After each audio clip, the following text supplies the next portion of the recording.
Welcome to Book Your Success, the online show for entrepreneurs, by entrepreneurs, about entrepreneurs. This show spotlights authors who have books which provide information, innovation, and inspiration needed by successful entrepreneurs and business professionals. It includes a special focus on how authors use their book to market and build their brand. Coming to you live from the BizLink Center studios in Duluth, Georgia, let's join host and entrepreneur Anita Paul with today's guest. Hi everyone, welcome to Book Your Success. I am Anita Paul, the author's midwife with WriteYourLife.net. I'm your host as always. Thanks so much for joining us. I'm excited to be here today with our latest author, as you very well know, George Horrigan. He is the author of Creating a Thriving Business. Don't we all want to have a thriving business? Before we get into the book, I want to say thanks so much to our sponsor today, Intellectual Exchange Group, LLC. They have a fantastic studio that offers audio and video training and resources, and they have a fantastic studio in Atlanta. So if you're interested in courses or in actually hosting your own show, be sure to give them a call at 404-234-4301, or you can email them at iegatlanta@gmail.com. So again, welcome to Book Your Success. We are here with George Horrigan. Let me give you a little bit of background about him. George is founder and CEO of Fountainhead Consulting Group Incorporated, and from his over 25 years experience, he's been a business planner and a CPA.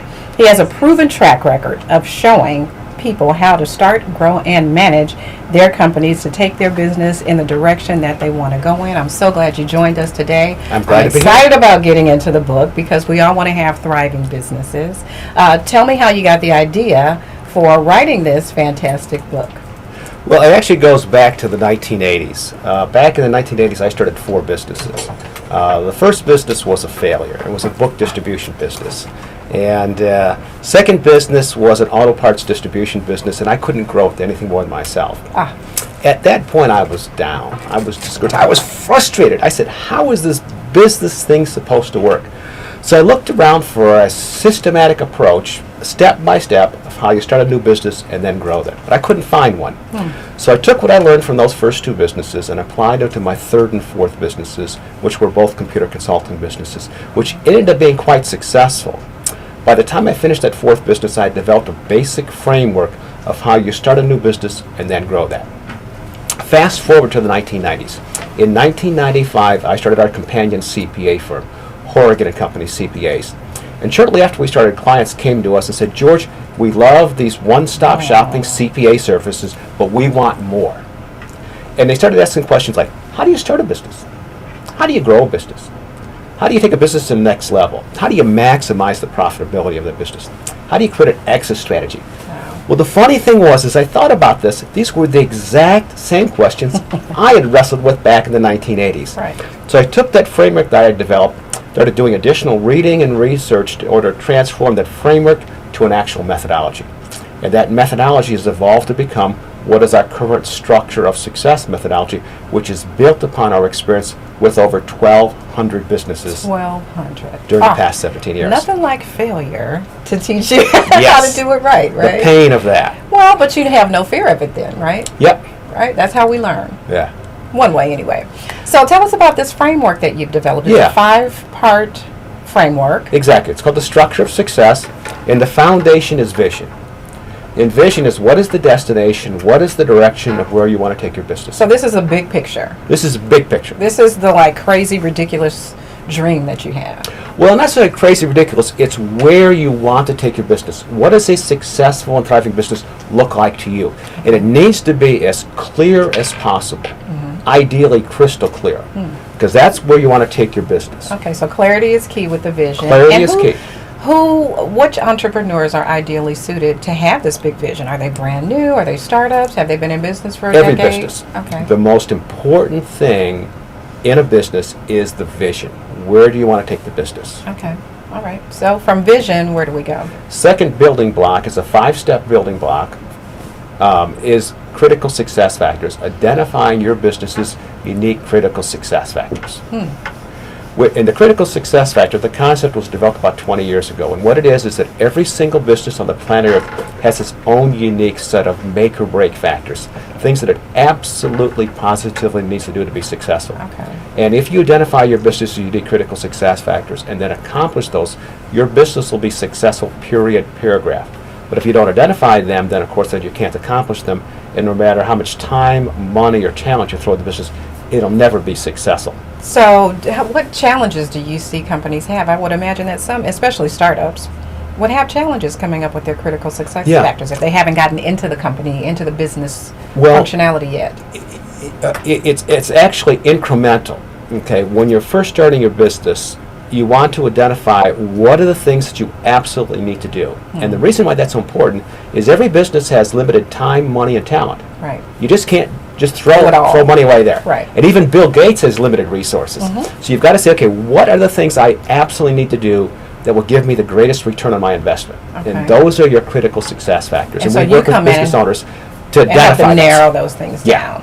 Is there too many? Is there ever a time when there's just too many? Yes. Sometimes we'll have clients that, well, there's 20 or 30, 40, 50 of them. Right. General, it's between 15 and 25 as the critical success factors.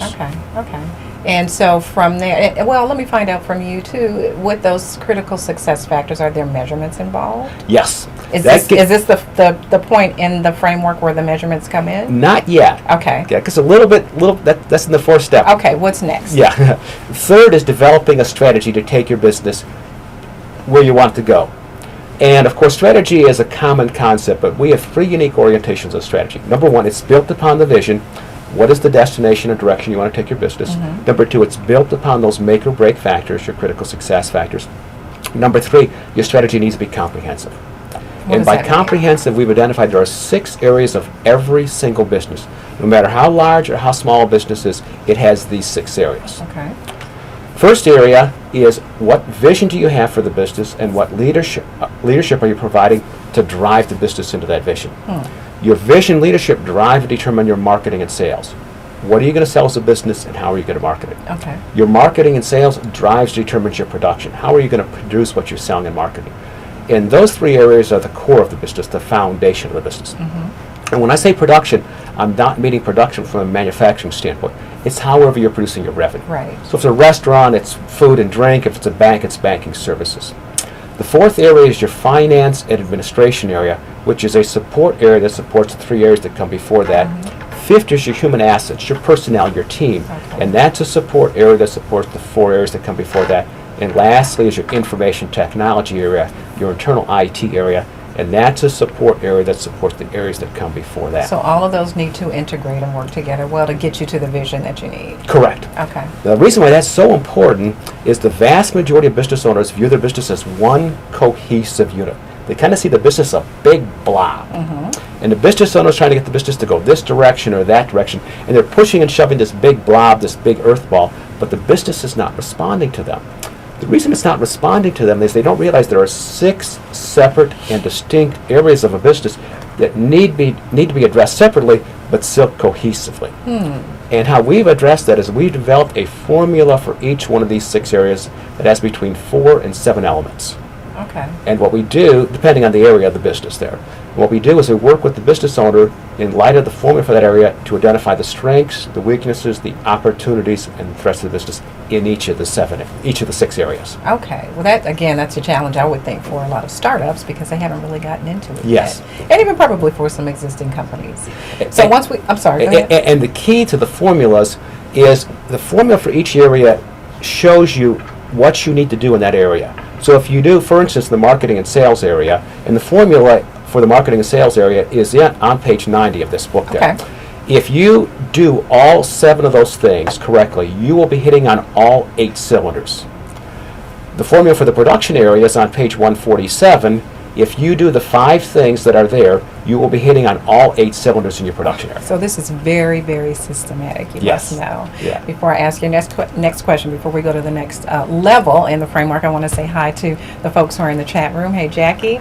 Hi, Gina. And we have a quick question from Gina. How much experience does a startup owner need before getting started with this process, I hope is what you mean, Gina. With this process, literally none. Because the first chapter actually walks you through how do you choose a business? How do you figure out what business do I want to start? It walks you through in a systematic and ask these questions and answer these. Okay. And that guides you through choosing a business. And then the book is designed to literally step you through step one.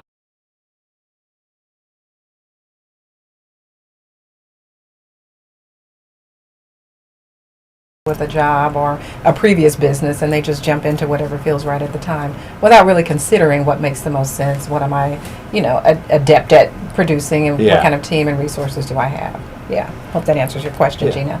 So the next step in the framework Yeah, is... so the fourth building block is it's not enough to have a strategy. You need to execute the strategy in a systematic, structured way, which we call logical execution. Okay. And there are 5 components of logical execution. And then the fifth building block is innovation. Innovation is how you beat your competition and separate your business from the rest of the pack. And what we do is we show business owners how to drive innovation throughout their entire business. Okay. And because the world is a dynamic place, you have to innovate your vision to respond to the changes. So if you're innovating your vision, then you have to innovate your critical success factors, the things that will take you there.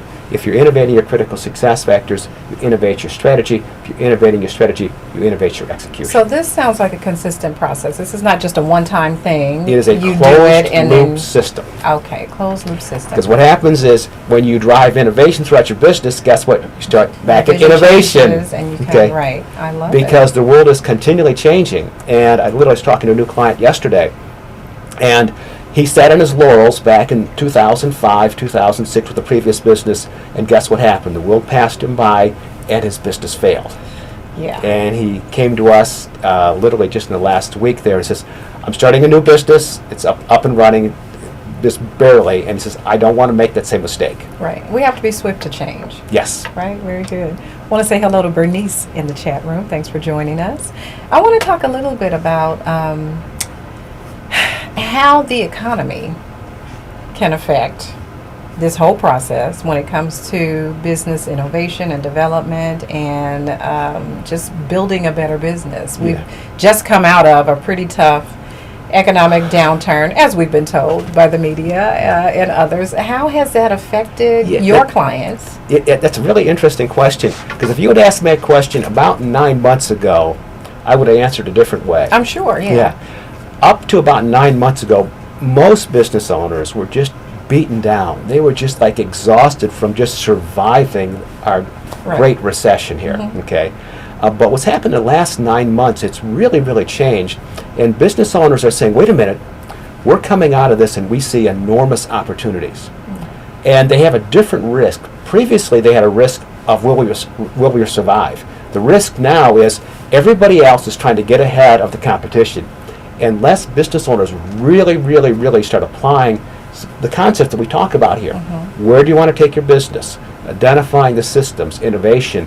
What's going to happen is the competition is going to leapfrog you, and you may have survived the economic downturn, but you won't survive the recovery. Right. Oh, that would be terrible. Yeah. Oh. So then, really truly, the importance of developing systems and processes is hammered home now. Now that we are in this recovery period, how do we even start? How do you get clients to understand the value of systems in every aspect of their company? Well, first of all, your systems need to address every part of your business. So the 6 areas of the business we chatted about: vision and leadership, marketing and sales, production, finance administration, human assets, and IT. All of those need to be systematized. Okay. And the reason why systems are so important is you want to be able to replicate the results time and time and time again. Just if we put ourselves in the shoes, if you went to a restaurant, let's use a fast food restaurant, let's say McDonald's there, and you go to McDonald's and the French fries at the first McDonald's are great. You go to the second McDonald's and they're soggy and limp. You go to the third McDonald's, they're over salty. Fourth McDonald's, they're fine. You wouldn't eat at a McDonald's. Right. Inconsistency, you don't know what to expect. Whereas if they're the same wherever you go, you say, wait, I want to do business with these folks. Yes. It's the same way. If a customer comes to you And one time they get the results that they want. The next time, no, we kind of missed the mark, or you didn't respond to them. They're going to say, should I deal with these folks there? Right. What you want is the consistent results, because we want the exact same thing. That's one of the difficulties of business owners. Some business owners are not able to step out of themselves and just say, wait a minute, let me look at this from my customer standpoint. How do I want to be treated? Right. And if you can step out of yourself and say, well, how would I want to be treated?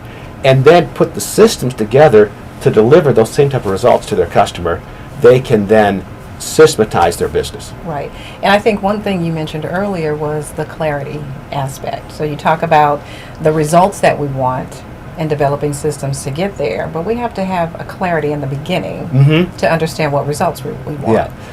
And the reason why that's so important is we have a number of terms that we use related to vision.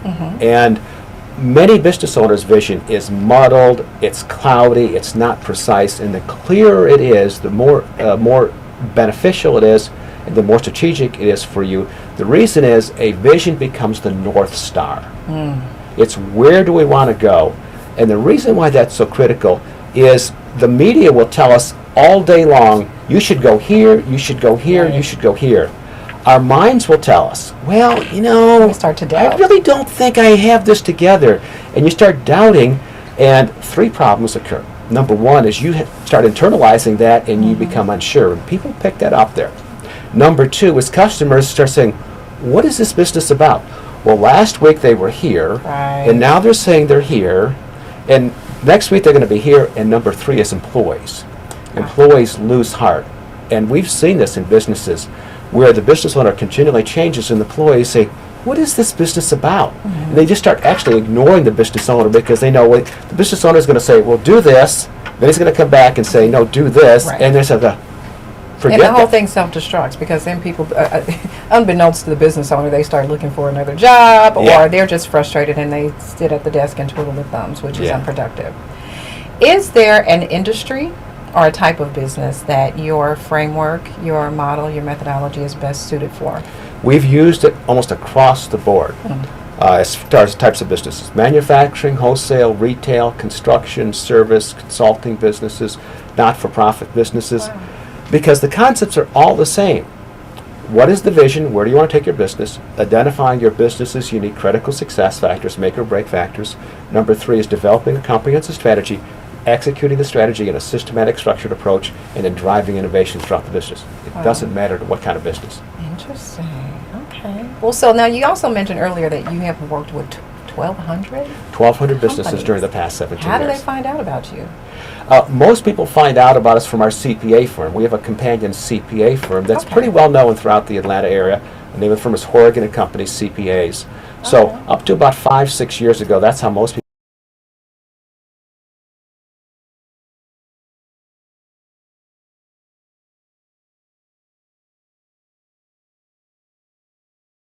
books there and through our website, which is fountainheadconsultinggroup.com.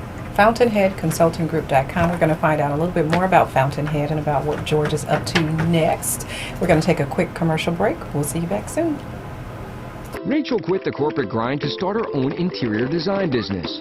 She's got a growing list of clients she keeps in touch with using email marketing from ConstantContact.com. Constant Contact is easy and affordable and lets her send out updates and photos that showcase her expertise and inspire her customers for only $15 a month.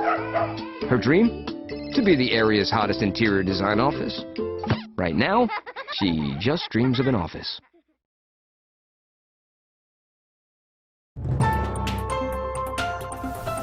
Hello everyone, I'm Pamela Adams, your favorite Chief Connection Officer, coming to you live from the BizLink Center.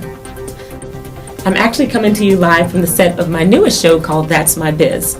It's a business internet showcase where I interview companies and nonprofits about their products and services or their special cause.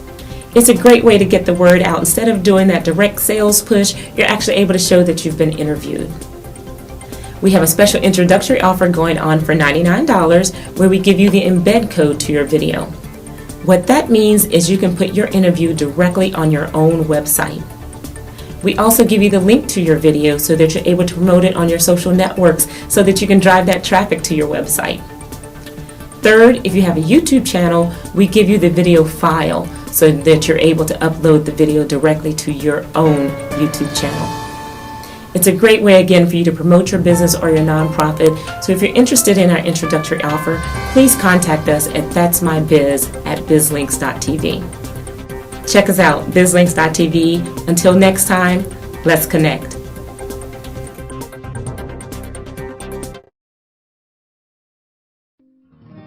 What happens when soldiers come home? Brene Foundation offers hero support to ensure that our heroes abroad can continue to be heroes at home.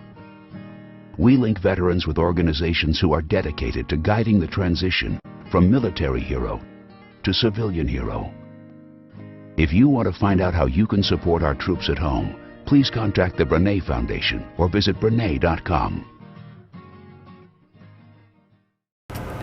Welcome back to Book Your Success. Again, I'm Anita Paul, the author's midwife with WriteYourLife.net, and we are here in the studio with George Horrigan. He is the founder and CEO of Fountainhead Consulting Group. He's also the author of Creating a Thriving Business. It is a wonderful, systematized approach to starting, progressing, building, growing your company so that you have some clarity and some vision and innovation, and all of that works together wonderfully.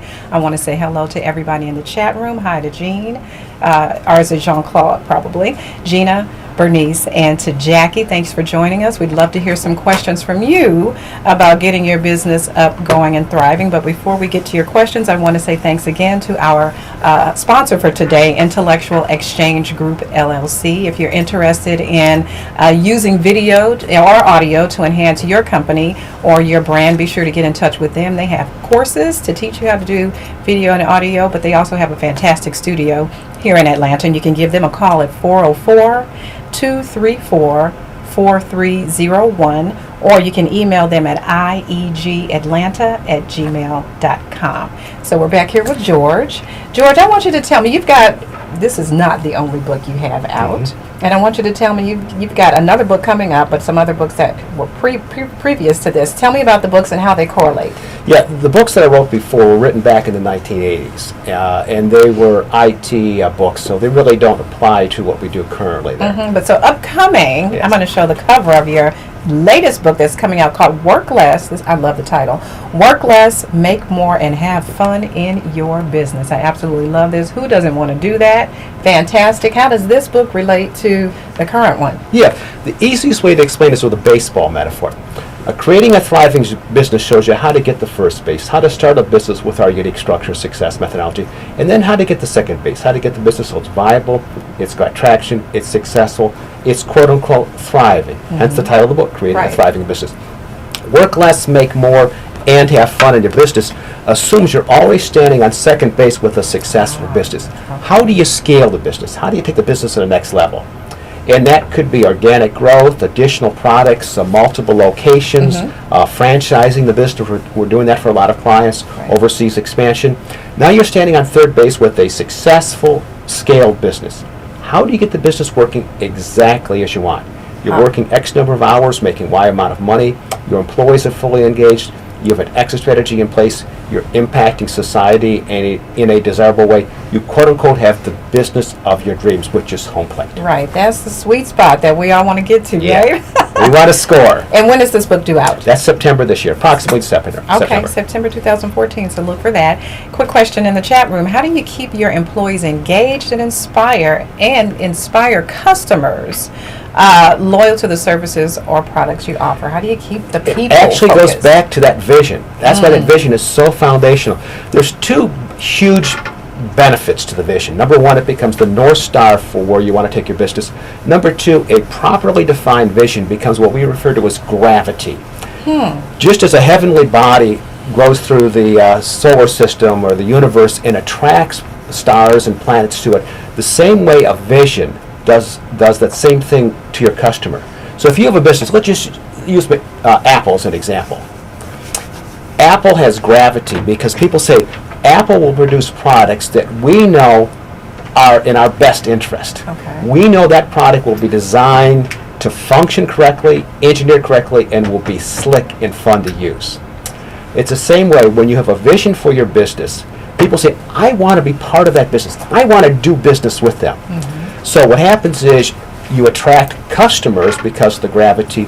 Also, your employees say, I enjoy working in this business because we are demonstrably improving people's lives by providing, quote unquote, our product. The product could be product or services there. Okay, so it has to have almost an emotional pull to people. Correct. Okay, Correct. That makes sense. Yeah, and it's an emotional from the standpoint is that you're enabling people to reach their goals related to your product. I love that. Yeah. And it matters that your employees feel that connection, to feel that they are serving people, not just, punching the clock 9 to 5 and, pushing out reports every week. Well, it's funny that we're having this discussion because my 5th book I'm actually beginning on, and the title of that is Building Your A-Team, which talks about this exact thing of how do you get your employees aligned with where you want to take your business, how do you get them fully engaged, and then how do you execute that game plan flawlessly. So how do you okay, I don't want you to give away the whole the whole card on that one, but you got to get started somewhere. So I think that has to start with knowing where you want to take the business, therefore hiring right. Yes. In the first place. Yeah, there's actually 7 basic principles in the alignment area, 7 basic principles in the engagement, and 7 basic principles in the execution there. And we work with businesses, because we're a consulting firm. We work with businesses both in our structure success methodology, which, let me take a half step back. The structure success methodology is a top-down methodology, where we work with business owners, leaders, and managers how to take the business from where it's at to where they want to go. But larger businesses have a different problem. They have that exact same problem of figuring out where they want to take the business, but the problem they have is employee disengagement. And we developed a second methodology, which the process is called Building Your A-Team, okay? And it uses our align, engage, and execute methodology to get those employees engaged with the business. So that the business owner say, I've got my human assets fully engaged in my business. Love it, love it. So you can tell that George is a publishing phenomenon, right? And I want to talk a little bit about that, but first I want to get to this concept of going from the fruit stand to the factory. What is that about? This is something we developed early on in working with businesses, and clients love this analogy. We've worked with 1,200 businesses now, and we have found there are only 2 ways a person can operate a business. Number 1 is a fruit stand, number 2 is a factory. A fruit stand owner shows up Monday, sets up the fruit as revenue. Tuesday, comes in, sets up the fruit as revenue. Same thing Wednesday. Thursday, they don't show up, there's no revenue because they weren't there to do it. Friday, they come back, set up the fruit, they have revenue. Versus a factory owner shows up Monday, builds the factory, has no revenue. Tuesday, hires the personnel, trains them, puts the equipment in place, still has no revenue. Wednesday, they come in, start the factory, oversee operations, they have revenue. Thursday, they come in, oversee operations, they have revenue. Friday, they don't show up, they still have revenue. Monday, they don't show up, they still have revenue. One of the key things that we show businesses is how to move from that fruit stand model to that economic factory. Wow, that's a challenge for a lot of businesses. Yes. Not just startups, but the ones who have been in business, who've been in the fruit stand business for a very long time. Well, along those lines, people think that fruit stand businesses are just small businesses. They can be large businesses. We ran into a $20 million fruit stand business recently. The business owner, there was a key thing that they needed to do, and they stopped doing, and the business almost failed. And what we found is a fruit stand business has 3 attributes. Number 1, it's not been fully systematized. Number 2, it's not scalable. It's very difficult to take that business to the next level. And if you try to take the business to the next level, many times you can actually sink the business. And then the third attribute is it's overly dependent upon a business owner. And most people won't buy a fruit stand business. If you've got a fruit stand business, and many people say, well, that's my retirement, I'm going to sell this fruit stand business. If you've got a fruit stand business, you're trying to sell it, the person will say, why should I buy your fruit stand business? I'll open my own fruit stand right now. Right, because they're not buying a business, they want to buy a process, a system. Correct. And that's what a factory business. A factory business has 3 attributes. Number 1, it has been fully systematized. Number 2, it is scalable. It's very easy to take it to the next level. And number 3, it's not overly dependent on a business owner. Wow. So how many of your clients are in one bucket or the other? I would probably say percentage-wise? about 2/3 of them have already moved into the economic factory. And about 1/3 of them are still in the fruit stand. And it's not a problem to be a fruit stand, okay? Virtually every business starts as a fruit stand. The fruit stand phase, and I talk about that in here, okay, in creating a thriving business. Fruit stand business is where you're figuring the business out. You're trying this, and trying this. And if you use the concepts here, you'll be able to get through that fruit stand time period, that phase, much more quickly than otherwise. But a fruit stand model, a fruit stand phase is almost fundamental. What you want to do is graduate from that into the economic factory, and that's where you systematize the business and you really start getting the payback of having a business. What are some of the common challenges of moving from fruit stand to factory? Systematizing the business, developing the correct systems. Okay. Number one. Number two is getting the correct personnel, motivating those personnel to be as engaged in the business as the business owner, because there's usually a big drop down. The business owner is usually engaged, excited, and then an employee comes in and like, well, But will the employees ever really get as engaged in the business as the owner? if you properly do it, yes, they do. Okay, almost. They'll never be 100%, but that gets back to the whole concept of align, engage, and execute. Okay. Let me just talk a couple of those things there. The first piece, I said there's seven sections in each area. The first one is, what is the purpose of a business? The purpose of a business, according to business schools, is to maximize shareholder value. It's to make profits. No, that's not really true the way we feel. Okay. The purpose of a business is to enable your customers to achieve their short-term and long-term goals related to your product. So it's about them, not about you. Exactly. And when you start with that foundation and the other things that we have built into our building your A-team methodology, what happens is the employee said, wait a minute, yeah, I want to be part of this, as compared to just making money for the business owner. Yeah.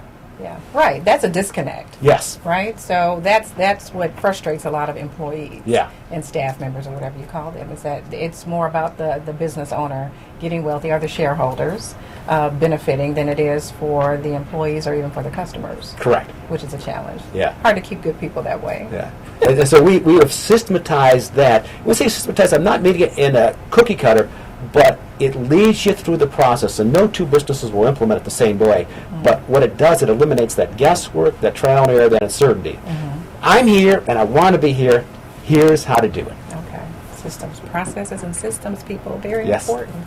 Now, I do want to talk about the whole process for you of writing all these awesome books. You've written how many so far? 4 books. There's 4 books so far. Tell us about your process, and from start to finish with writing a book, and the time it takes for you to do each book. Well, it's kind of funny because it actually goes back to that whole vision concept.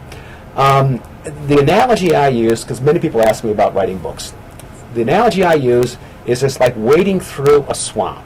Let's say the swamp is 1,000 yards. And you say, well, it's 1,000 yards. I can, it's a half mile. I can get through that. You get out about 300 yards and you go, wait a minute. This is exactly. And people start a book and they get partway through it and they just lose heart. And it may never get finished, or it takes years. What has to happen is you have to be able to see, this is how this book is going to impact people. This is how it's going to benefit the world. You're serving people with this. Exactly. And that becomes the motivation to say, okay, yeah, I'm going to push through. Because I've written 4 books, starting on the 5th book, and you get into that and you just get tired. But you have to say, okay, what's the vision? What's the outcome that I can see, I can taste? And somebody's waiting for this information, right? Yeah. It's not just you. It's not just, I tell people all the time, you write first for yourself because you have a knowledge or a message you want to get out there. But then if it's for public consumption, you need to keep in mind who that ideal reader is. You're writing for them. You're serving those people. Yeah. You keep that in mind. How long does it take typically for you to write a book, on average? For the rule of thumb that experts have told me is it takes a year to a year and a half to write a content-rich books. And, of course, the books we write are content-rich. Novel books and, a little different, yeah. Those fable-type books, those can be written much, much shorter. But a content book is a year to a year and a half of dedicated time. So don't lose heart. You say, hey, I've been working this for a year and it's not finished. You're getting into the fray. Right. The you time get in the frame. nitty-gritty at that point, right? Yeah. George, trust me, I have talked to people who have been working on books for 5 years. Yeah. And, it makes me cringe because I know it doesn't have to take that long. Yeah. And the thing is that once you've written a book and you know the process, okay, and you know how you're going to get to the middle of that swamp and just kind of lose heart, the second one becomes easier, and the third one that becomes easier, and the fourth You one. develop a process and a system for getting through to the end of the swamp. There you go. Quick question in the chat room. At what point does the owner step out of the day-to-day operations and allow it to flourish? And Great question. The rule that gets back to the whole concept of working in the business versus working on the business. Okay, and the objective is to move from working in the business to working on the business. The rule of thumb we use is about $20 million. When a business gets to be at $20 million, it is a full-time job of working on the business versus in the business. But no matter what size business, a startup business, a small business, an intermediate-sized business, you always should be working on the business as well as in the business. It's just when it gets to be $20 million, you're going to be working on the business as a full-time job. Now, let me give you a great analogy on that. Okay, the analogy we use is imagine you as the West movies we saw as children. Remember the Western movies with the cavalry out west? And the captain would send a scout out beforehand. That scout would ride out about 20 miles, get off their horse, take out the binoculars and look over a broad valley and see, okay, I see hostile Indians over here. We don't want to go there. I can see a mountain range there. We can't cross there. I see a broad river. We can't ford that. I need to go back and tell the captain we need to go a different route. The business owner should be doing the exact same thing. They should be out there with their vision binoculars on, looking down the road and seeing, okay, I see this market opportunity. I see this market threat. I see government regulations. I see cost pressures. I see a whole new business we could be getting into, and then driving the business into that vision. So no matter what size business, literally from ground zero, when you're starting that business, all the way up, you should be providing that role of visioning for your business. That's working on the business. Right, you're the visionary. Yeah. You're not the tactician who's doing the day-to-day stuff. Okay. And we've coined the term Chief Visionary Officer, CVO. Love Everyone that. should be a CVO. Okay, very good. We're going to wrap it up. I want to thank everybody for joining us on Book Your Success. But before we exit, I want you to let folks know how they can get in touch with you at Fountainhead and also how they can order your books. Yes. So the name of our firm is Fountainhead Consulting Group, and our website is fountainheadconsultinggroup.com, all spelled out. No dots, no dashes, and our phone number is 770-642-4220. 770-64220. And we provide services across the entire United States. So we use video conferencing. We're located in Atlanta, but we've got clients now all across the United States. And actually across the world beginning now. Excellent. And the book's available on your website and on Amazon? Amazon, yes. It's available in most bookstores, available on Amazon and our website. And check it out on Amazon. It's gotten great reviews. Fantastic. Thanks so much for joining us. My pleasure. George Horrigan. Again, the title of the book is Creating a Thriving Business, How to Build an Immensely Profitable Business in 7 Easy Steps. Thanks for joining us, George. My pleasure. Thanks for joining us, everyone. We will be back next time with Book Your Success.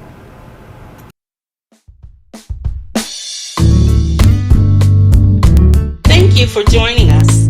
Today's show can be viewed again in archives on our website at www.bizlinks.tv. This live broadcast takes place each month on the first and third Tuesday at 7 o'clock p.m. If you are an entrepreneur and would like to appear on the program to discuss your book and share how you utilize it to enhance your business platform, submit an inquiry to Book Your Success at bizlinks.tv. In addition, information on advertising and hosting your own show can be found on our website at www.bizlinks.tv.